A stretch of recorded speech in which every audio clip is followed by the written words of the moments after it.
Well, as today's Anzac Day, I thought I'd talk a little bit about some of the experiences of my family in war. Now, my mother had two brothers who were in World War II. I don't really know much about what they did. I know that they both went to New Guinea, and one of them was an aircraftman. I don't really know what that is. And I only found that out really after he died, because we got a letter from the Veterans Affairs Department telling us that because he was an ex-serviceman, he was entitled to a memorial in Rookwood Cemetery.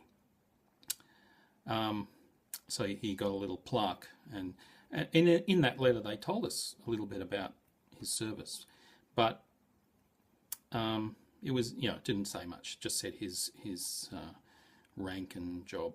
He was an aircraftman.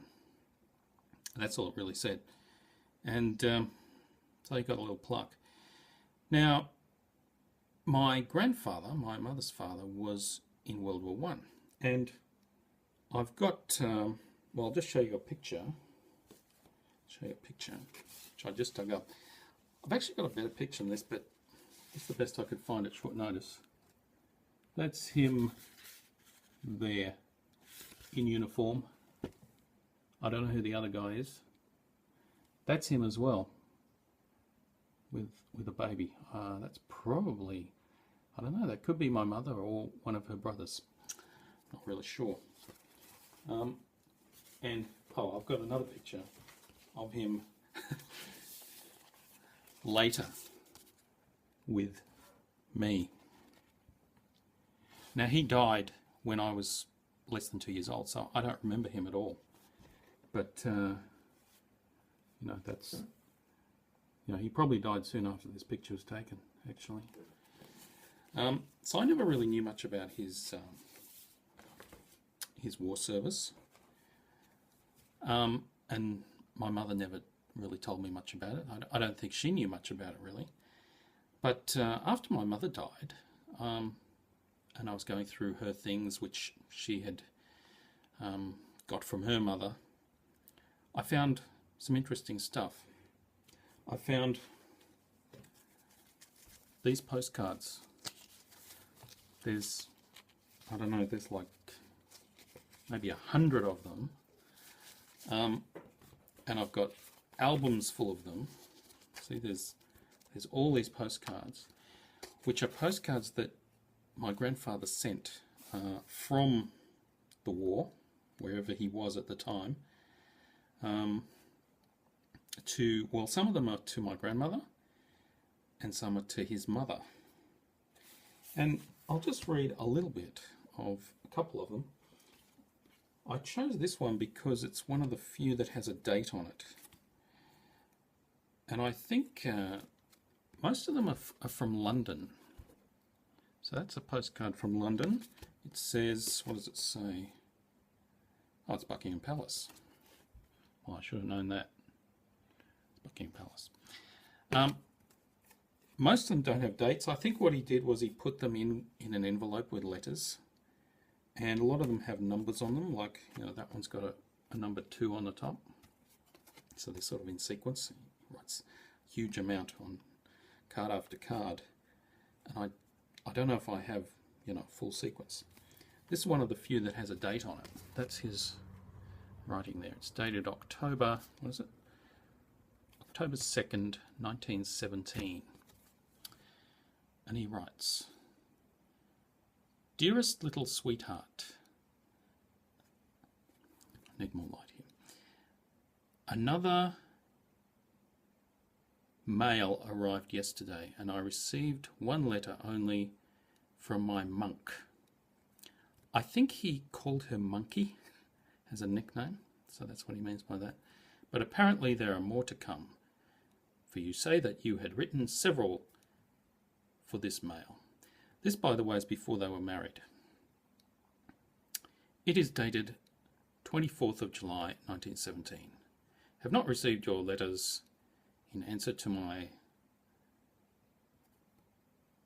something mail yet, but no doubt they will come along in a bundle. I'll skip a little bit. Bet you are sick of reading the volumes of stuff I have written about beautiful England. Yes, sweetheart, music is a real comfort, and have always found it so when feeling a bit blue.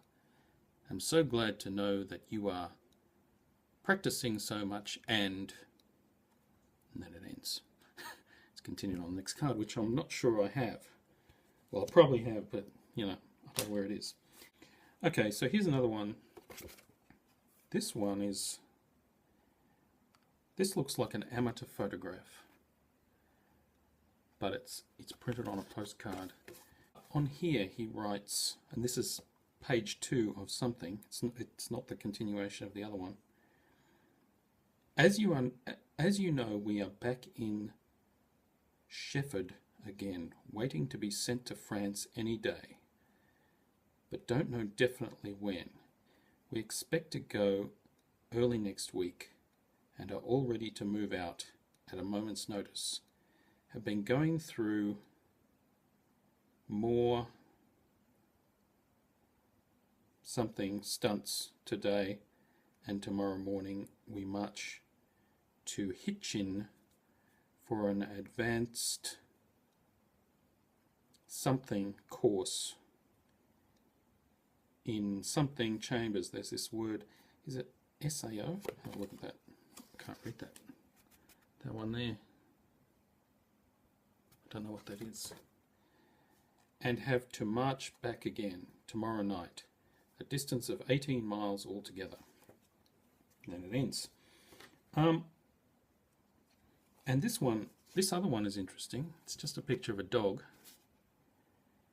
Wait a minute to say where it is.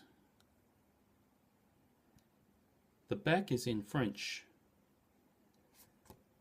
The printing is in French, so I think that must be from France. Right. But interesting thing here is he says, it seems worse now, and each week seems like a year of waiting. Suppose it is because we are all fed up of this on this side of the world, and also because there is little else to occupy a chap's mind apart from the hopes of being home soon and the thoughts of our loved ones waiting for us. We are all filled with anxiety, knowing of the flu epidemic now raging in Australia. Yeah, so that would be the famous flu epidemic in 1918. So obviously this one's a bit later. This must be after he was sent to France. Right. I really haven't read all these postcards. I really should read them all and really try to piece together, you know, where he was and what he was doing over there. I was amazed when I found these. Well, there you have it. Lest we forget.